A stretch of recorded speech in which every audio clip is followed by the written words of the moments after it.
fancy friends. I'm a big fan of Cessna 182s. They look very scale in the air and they have great flight characteristics. In the past I had several foam models of different sized Cessna 182s. Recently I purchased this WL Toys 3-channel Cessna 182 and I already have a couple videos on my channel about this one. This is the Fly Zone Cessna 182. I think the wingspan is 47 inches. And I had this for about 10 years. I recently had a RC Oldies but Goldies video about this one with a successful flight, not so successful landing, and I will give those in the description, the links to those videos. But I cannot have enough Cessna 182s, so recently I purchased another one.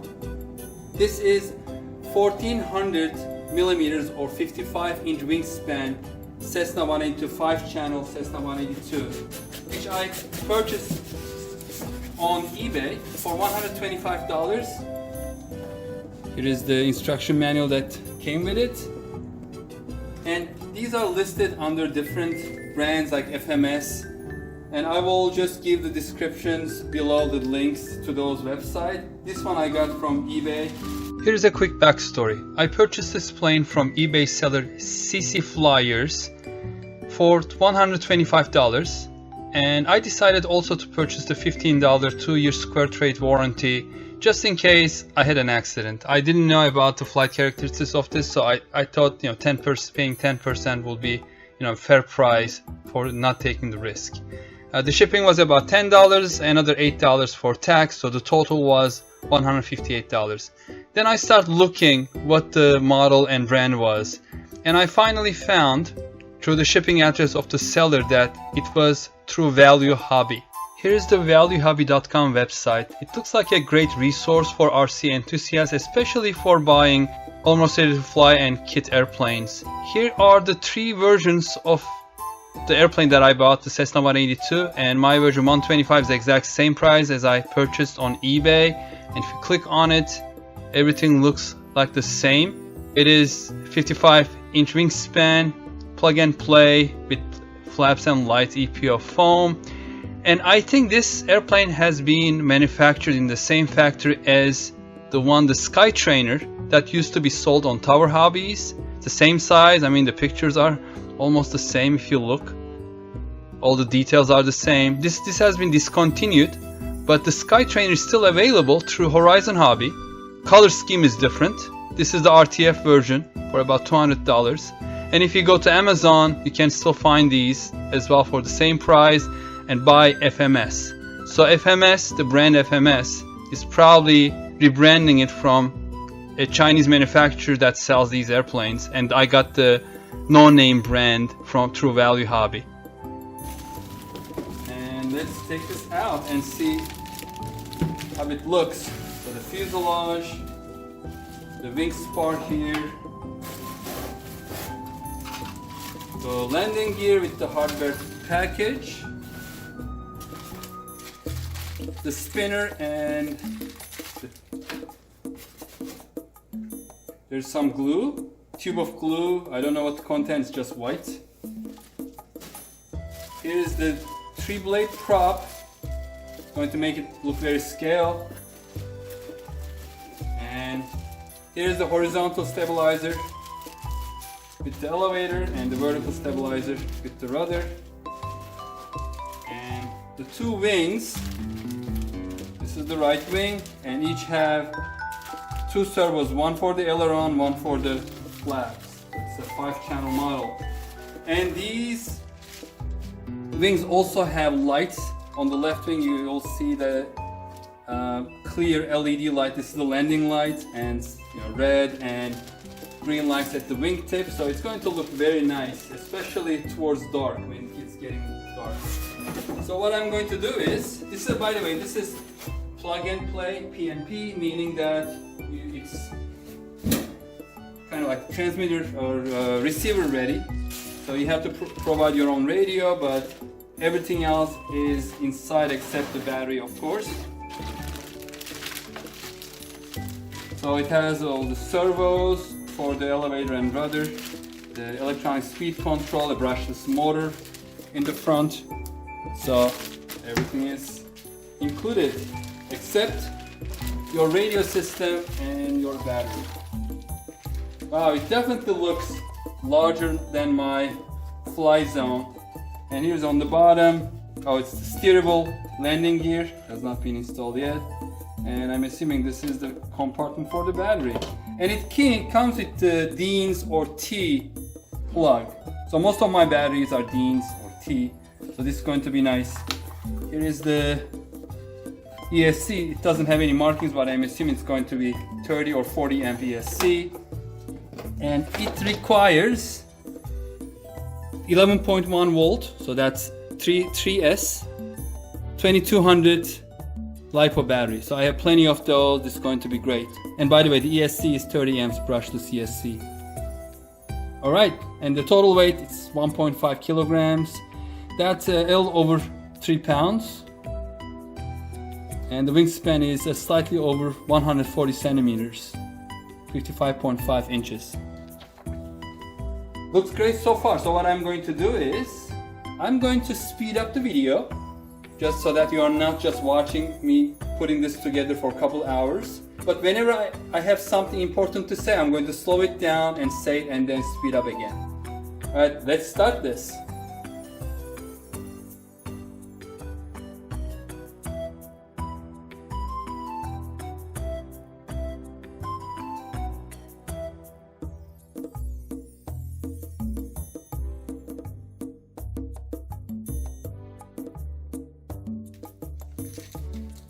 I forgot to show you these.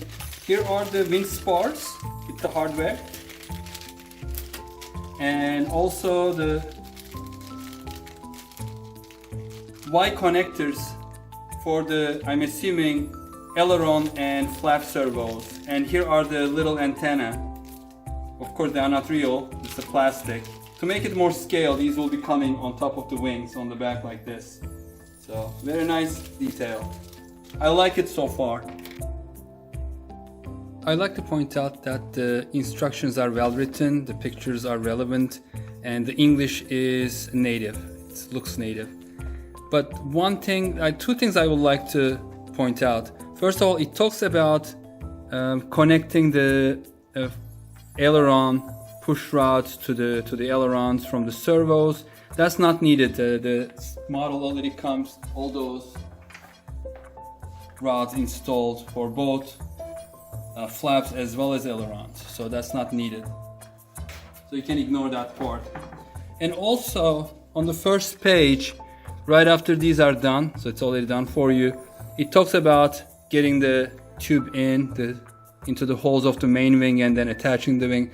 This should be done after the fuselage is done, so I will just skip that part and also skip attaching the antenna. It's just going to be in the way, so do it last. Go to the tail section and install the tail, followed by the landing gear and prop, and then the airplane will be sitting on its landing gear, and then you can do the installation of the wings. So that will be my recommendation. Let's continue.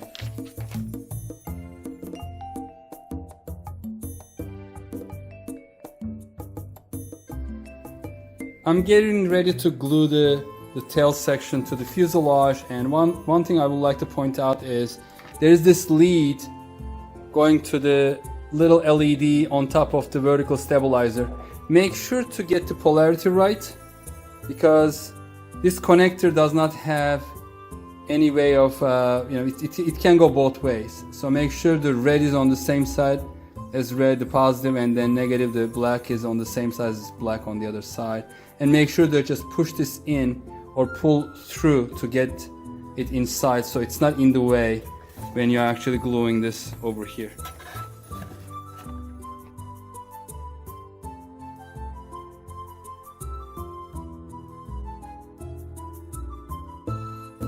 So here's another minor issue. As I mentioned, this over here goes to the LED on top of the vertical stabilizer, and I was trying to connect it and then pull it in, because the other end is here, so it goes to the controller for lights, and it's too tight. This hole is very tight to pull these connectors when they are connected together to pull them together. So what happened, I was trying to pull it on the other end while I was pushing it here with the screwdriver, and what happened was they separated, and now the other lead is inside, so I have to fish it all the way through here and out of this hole in order to connect again, or I have to do something like maybe a channel through here that will go over here. So it is not a big deal, but it's a nuisance. I wish they made this hole bigger to be able to route this, because this cannot be here. This is going to be all glued in, and this needs to be just sitting on top and not glued in. So there's no place for this section of the wire to go. So I have to pull it through.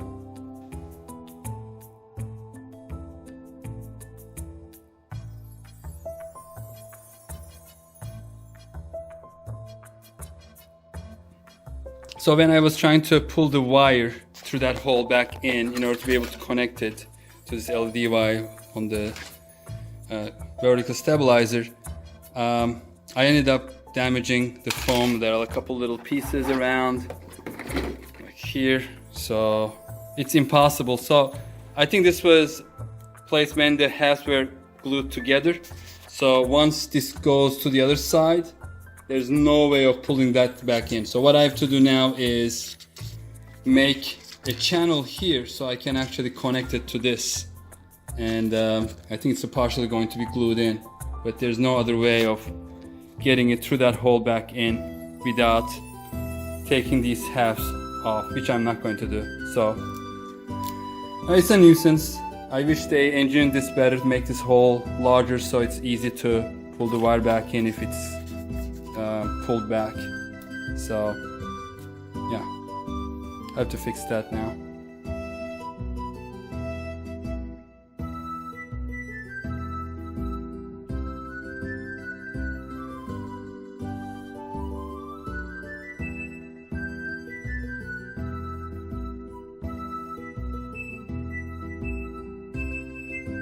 Okay folks, so this is what I did.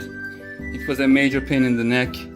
I ended up taping up the two connectors, that one coming from the controller, the other one going to this little LED on top of the vertical stabilizer. And I had to make a channel for that wire to fit in. Otherwise, it's impossible to put this together, because once that connector goes through that hole and then both of them, they cannot go through. There's no way of pulling that out. And also I recommend gluing the horizontal stabilizer first underneath. So let me take this off if I can. It's kind of tough to do with one hand, but because the back goes in first and then it has to release like that. There's a section over here. As you see, the back of it needs to go in first. So this joint between the right and left elevator, that rod goes through here, so it's not blocked by the foam. So I had to kind of cut out this section and a little bit of here and then make this channel for this wire to go through. Otherwise it's impossible to pull when these are connected and this long, pull it through here. So probably if I put the tape, I may have forced them through the hole, but I may have also pulled these wires out, and that would have been worse. So I think this is a design flaw, and if you get one of these, make sure that either make this hole larger so both of them get together and tape these up so they don't separate, or just from the beginning make this channel in order to be able to route this wire, or just don't connect this one, but probably you would like to have that light functional. So I'm assuming most of you will like to have that functional. So this is, I think, the best way of making a channel.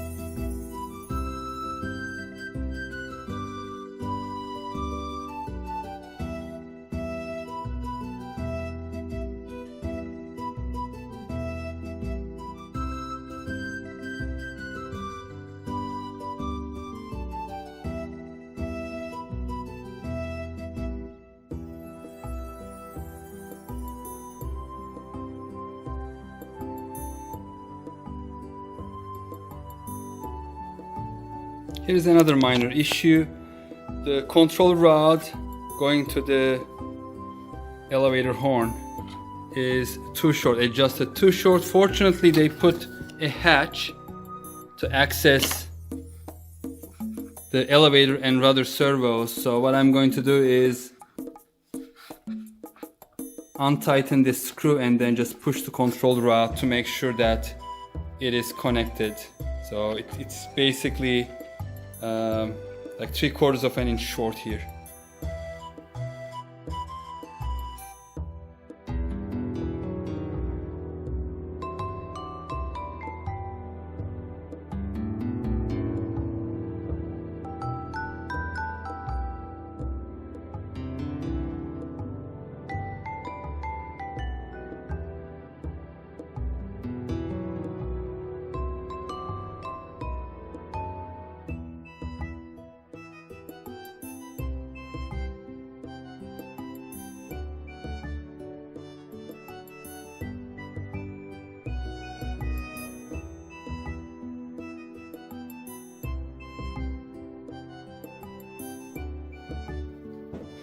For the receiver, I'll be using the Storm RCS 603 DSMX receiver that I got from eBay. Two of these cost me about $25, so less than 13 bucks each.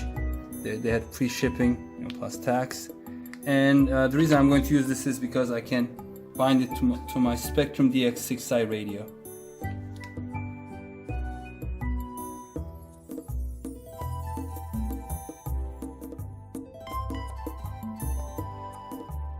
So I connected elevator, rudder and throttle to the 6-channel receiver, and I also put the bind plug on it, and now I'm going to attach to the battery, and it is blinking.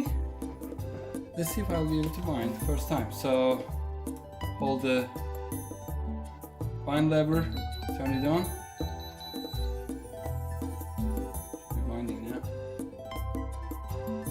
Right. It's not blinking anymore.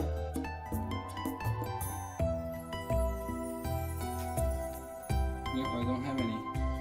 Maybe I have to throttle. Nothing. So I figured it out. What I was doing wrong was not holding the bind lever long enough. So to be able to do that, so everything, you can see that this is the one coming from ESC that also applies power to throttle, elevator, rudder, and the signal wires are on top, and then ground wires are on the bottom. And the bind plug goes to this special 3-pin port on the bottom with this one. So what I do is try to demonstrate how I got it to work. So I first connected the battery, and then now it's blinking like that fast. And when it's blinking fast like that, let me try to hold it here so you can see. I'm holding this, I turn it on and kept the lever forward, and this is now blinking slower, and then once it stopped blinking, I let go, and it's now connected. So you can see the elevator is working, the rudder is backwards, but that's okay. And also everything seems to be working. Great, so let's go to the next step now.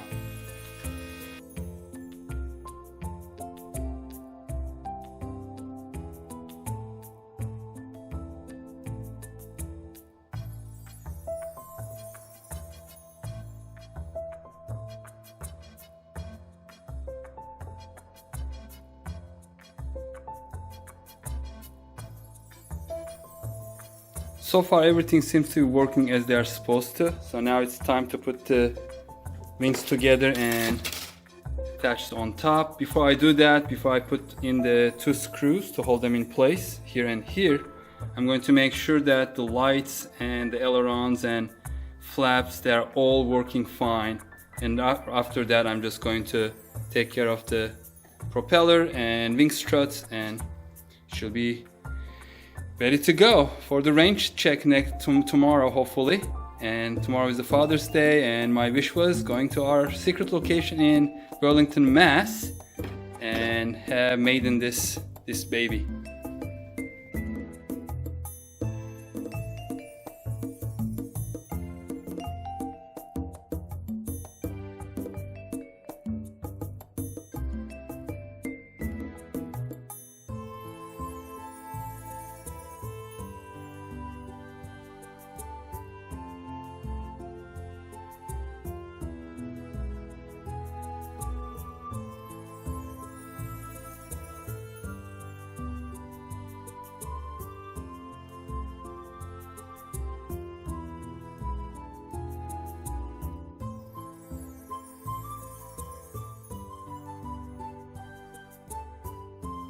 So what I'm trying to do right now is to adjust the flaps. The flaps are connected to the gear switch on my DX6i, and when I put the flaps down, one of the servos start making really strange grinding noises. So I'm assuming that it is just pulling it too much, and I tried to decreasing the throw on this one, adjust the travel. But then when I adjust the travel, it also makes it uneven on one of the ends. So I tried sub trim to the end of it. I adjusted sub trim all the way up, but still it is all down, as you can see. So I have to manually adjust the control rods to compensate for that.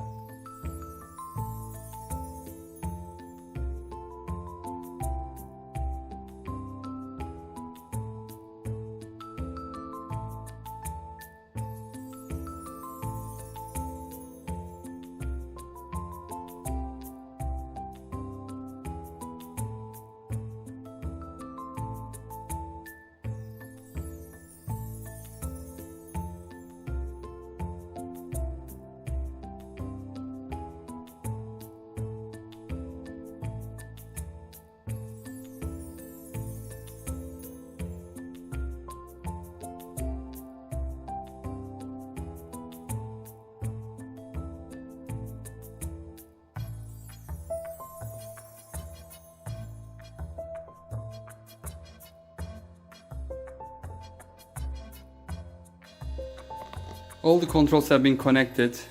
The only issue so far is the rudder. So you can probably hear the noise, the whining noise. It is coming from the rudder servo. So let me show you. So right rudder is fine. Left rudder sometimes sticks and doesn't move. It's not doing it right now, but sometimes it stays in the middle and then doesn't want to move. But right now it's moving okay. Right, left. Motor is working, and the flaps, I adjusted the travel so it's not grinding anything, and I also centered and trimmed everything.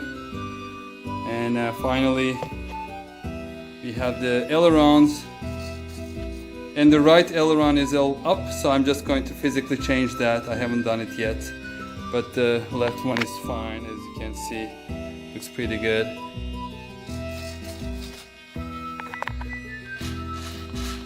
Everything seems to be working except that whiny noise from the rudder servo. I'm hoping that's not going to decrease its lifetime or strip it.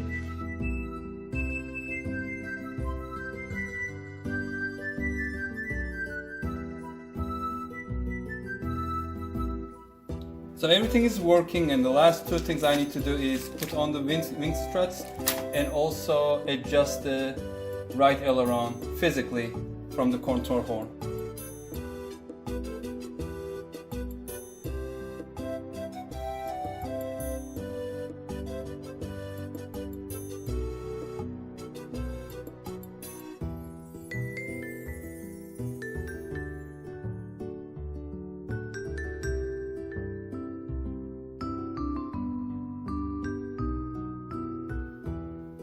And the last thing I need to do is measure the throws as indicated in the manual.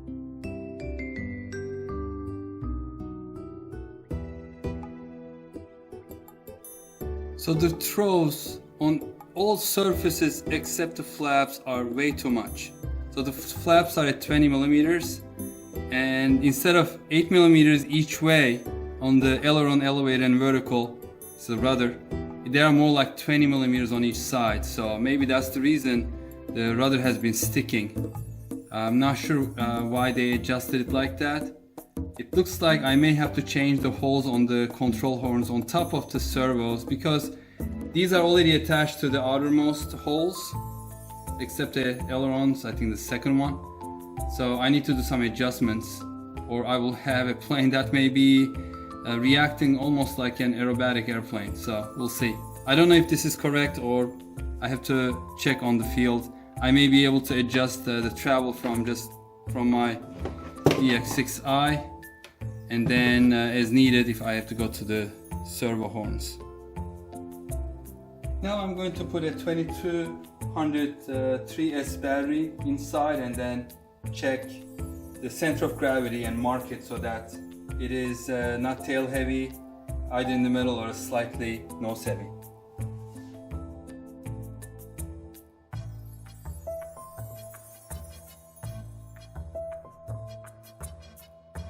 The way I put in the battery, it is slightly tail heavy, so what I have to do tomorrow is, whenever I'm installing the battery, shift it forward a little bit and then put maybe a foam spacer on the back so it doesn't shift backwards, and make sure that the CG is correct or slightly nose heavy. That's what I like, especially during maiden flights. Otherwise it gets very uncontrollable. Other than that, it's ready to fly tomorrow, and please stay tuned. That video will be coming as well. Thanks for watching. Take care.